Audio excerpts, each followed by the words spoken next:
Hi, I'm Darryn Farrugia and welcome.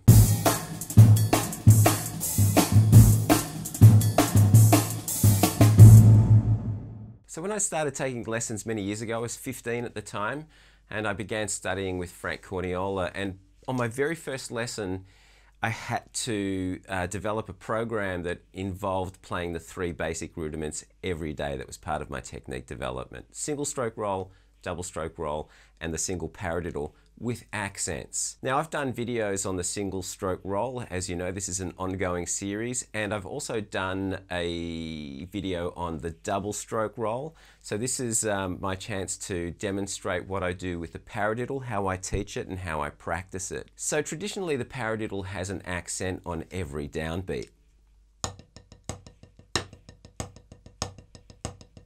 A great aspect of playing the paradiddle with accents is it teaches you how to develop internal dynamics, or the dynamic range within that particular rudiment, which then helps with other rudiments, and also helps when playing grooves or patterns around the drum set where you're trying to go for a dynamic range. For example, if you're trying to get non-accented strokes that are soft at ghost stroke level. The problem is usually in the execution, so that's what I want to talk about today. And it's actually quite simple. The most important thing to remember is that you have to play the accent as a downstroke. Now, I've talked about downstrokes in the past. I'll leave a link down below for some videos that I've done in the past on accent control and dynamic development. Basically, what the downstroke is this. I'm going to throw the stick down from an accent position, but I'm only going to allow the stick to rebound maybe 4, 5, or 6 centimeters.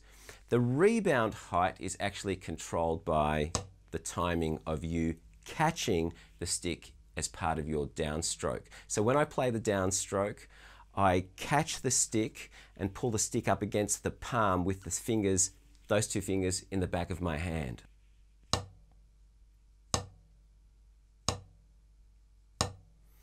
I'm trying not to squeeze this part of my hand here. I'm trying to keep that gap open so that I'm not creating any tension around the fulcrum area.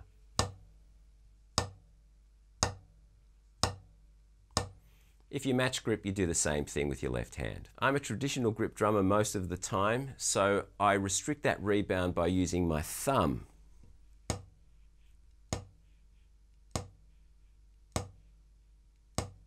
What I aim for here is a consistent rebound height of 4 or 5 centimeters. It doesn't really matter so much what that rebound height is exactly as a measurement, but as long as it's consistent. For the purpose of this exercise, and certainly for the purpose of the way I play on the drum set, I like to keep that rebound level quite low. So to apply this to a paradiddle, I'm going to break each hand apart. So I'm going to start with my right hand, and I'm going to play the first 3 right hand strokes of the paradiddle, which means that I'm playing this rhythm. 1, 2, 1, 2, 1, 2, 2. Now, those non-accented strokes is basically just me releasing the stick. It's a controlled release. I'm just letting the stick go, and I'm controlling it so that it rebounds in time. Those 2 light non-accented strokes are tap strokes. Let me play that a little brighter for you. 1, 2, 1, 2.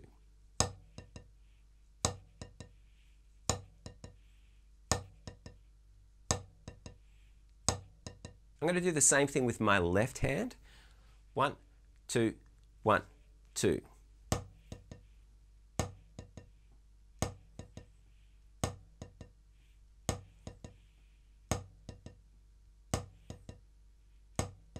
So there's absolutely no tension or effort going into those 2 non-accented notes. As I said, it's just a controlled release, or a controlled rebound. I'm going to put both of those hands together.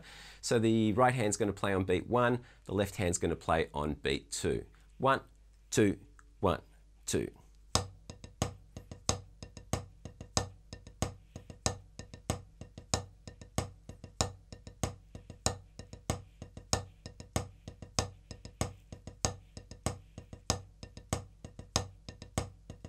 So what you can hear there is a really clear dynamic range. There's a noticeable difference between what is an accent and what is a non-accent. What I played just then sort of takes on the proportions of a rudiment called the rough, which is one of the 26 standard American rudiments. Let me take that up in tempo. 1, 2, 1, 2.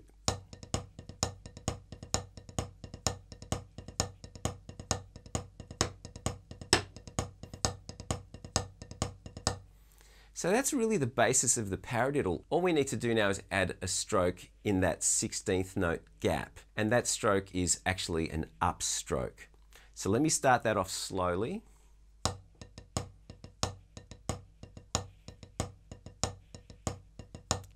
Now I'm going to add that note.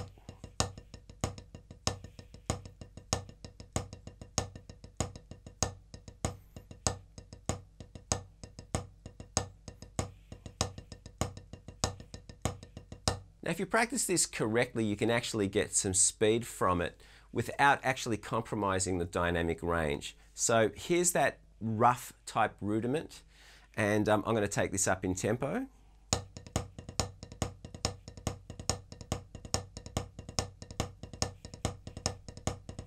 From that, I'll add the missing note, and that should complete the paradiddle.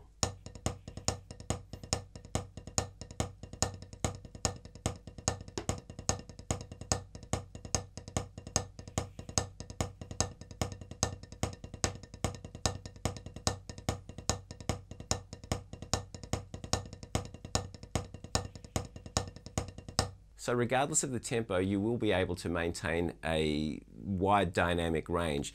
The dynamic range won't get squashed so much as you get faster. Let's try this a little faster.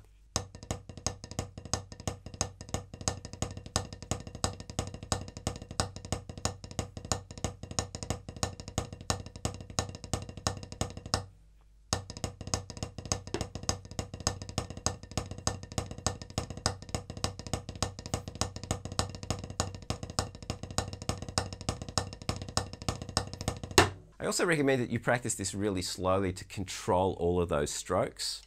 1, 2, 3, 4.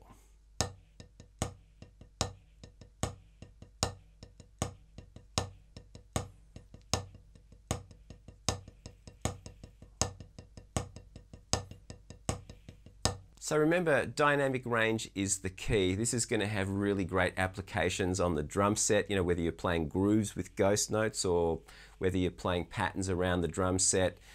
Just having that dynamic range and that touch especially is what's going to make you sound like you and make you sound great. So have fun with this. This is a really worthwhile rudiment to get under your belt, and certainly having this technique and this approach is going to help with your dynamic range and your speed with very little effort. Anyway, I hope you've enjoyed this video. If you enjoyed it, hit the like button. Feel free to share it with people and your friends and your family.